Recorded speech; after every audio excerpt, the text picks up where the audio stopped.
In my beginning is my end. In succession, houses rise and fall, crumble, are extended, are removed, destroyed, restored, or in their place is an open field, or a factory, or a bypass.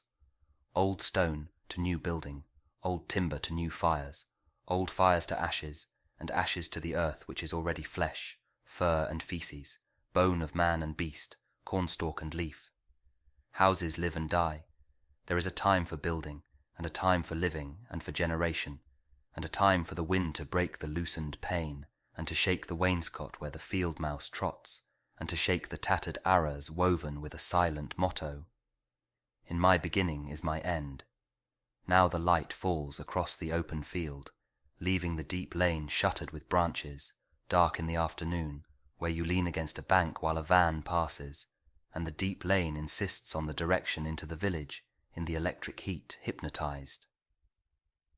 In a warm haze the sultry light is absorbed, not refracted by grey stone. The dahlias sleep in the empty silence. Wait for the early owl, in that open field. If you do not come too close, if you do not come too close, on a summer midnight, you can hear the music of the weak pipe and the little drum and see them dancing around the bonfire. The association of man and woman, endancing, signifying matrimony, a dignified and commodious sacrament, 2 and 2, necessary conjunction, holding each other by the hand or the arm, which betokeneth concord. Round and round the fire, leaping through the flames, or joined in circles, rustically solemn or in rustic laughter, lifting heavy feet in clumsy shoes, earth feet, loam feet, lifted in country mirth, mirth of those long since under earth, nourishing the corn. Keeping time, keeping the rhythm in their dancing, as in their living in the living seasons, the time of the seasons and the constellations, the time of milking and the time of harvest, the time of the coupling of man and woman and that of beasts, feet rising and falling, eating and drinking, dung and death. Dawn points, and another day prepares for heat and silence. Out at sea the dawn wind wrinkles and slides. I am here or there or elsewhere, in my beginning. What is the late November doing with the disturbance of the spring, and creatures of the summer heat, and snowdrops writhing under feet, and hollyhocks that aim too high, red into grey and tumble down, late roses filled with early snow?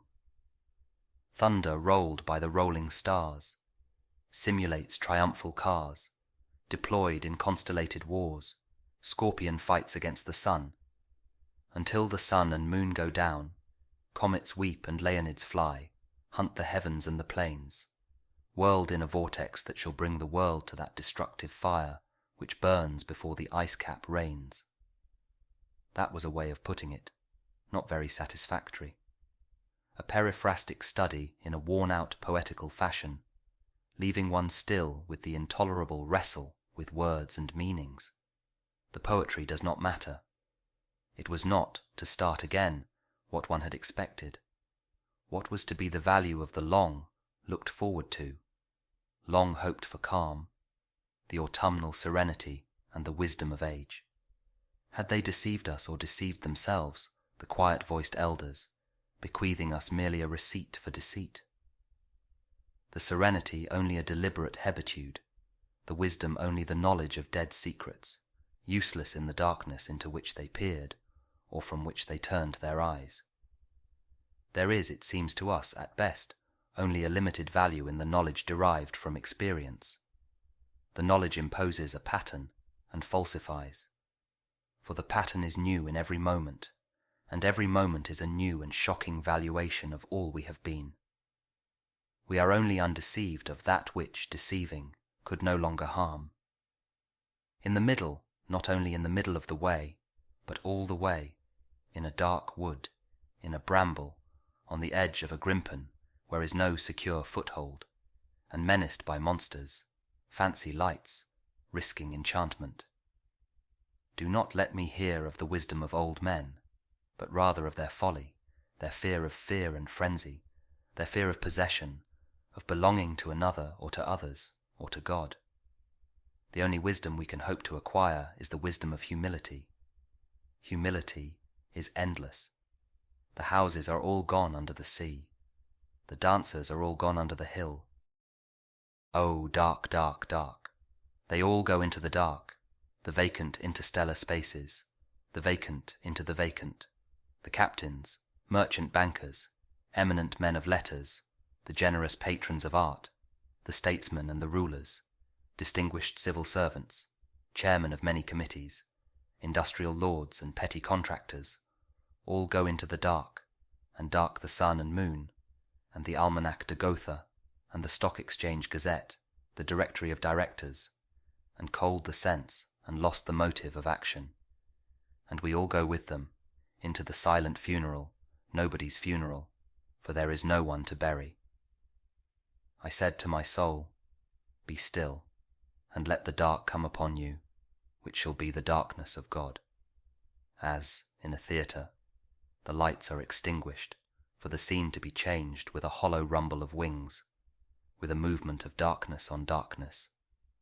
And we know that the hills and the trees, the distant panorama, and the bold, imposing facade are all being rolled away, or as, when an underground train, in the tube, stops too long between stations, and the conversation rises and slowly fades into silence, and you see behind every face the mental emptiness deepen, leaving only the growing terror of nothing to think about, or when, under ether, the mind is conscious but conscious of nothing. I said to my soul, be still and wait without hope, for hope would be hope for the wrong thing.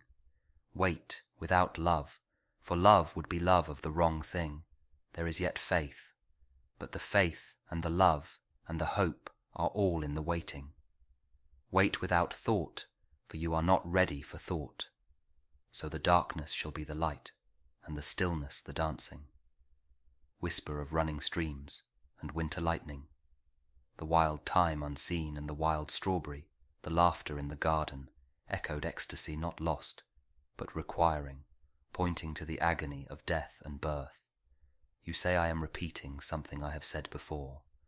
I shall say it again. Shall I say it again?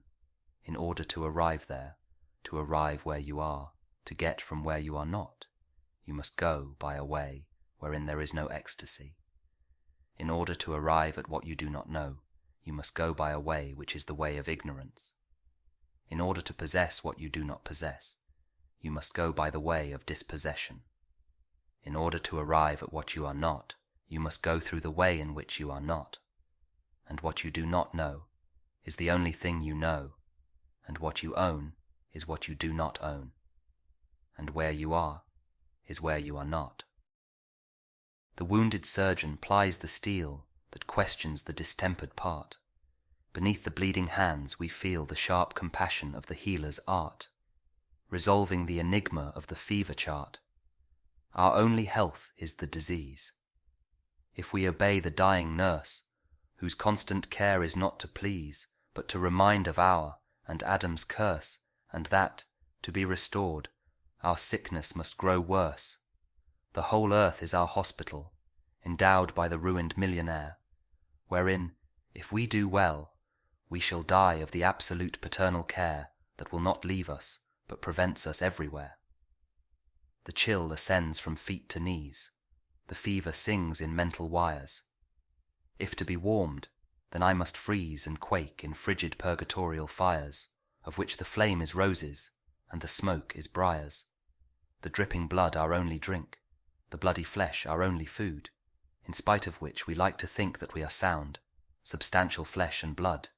Again, in spite of that, we call this Friday good. So here I am, in the middle way, having had 20 years. 20 years largely wasted, the years of l'entre-deux-guerres. Trying to use words, and every attempt is a wholly new start, and a different kind of failure. Because one has only learnt to get the better of words, for the thing one no longer has to say, or the way in which one is no longer disposed to say it.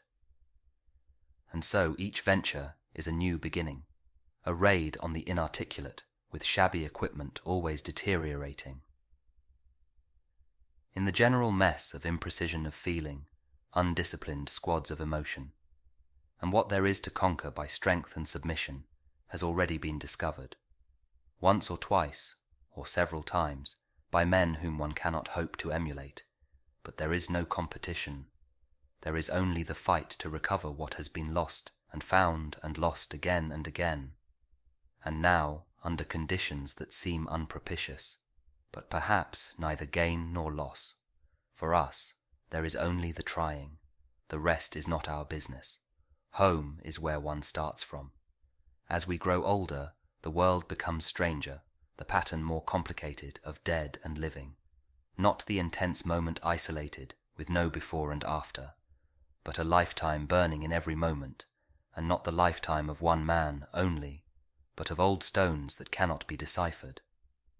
There is a time for the evening under starlight, a time for the evening under lamplight, the evening with the photograph album.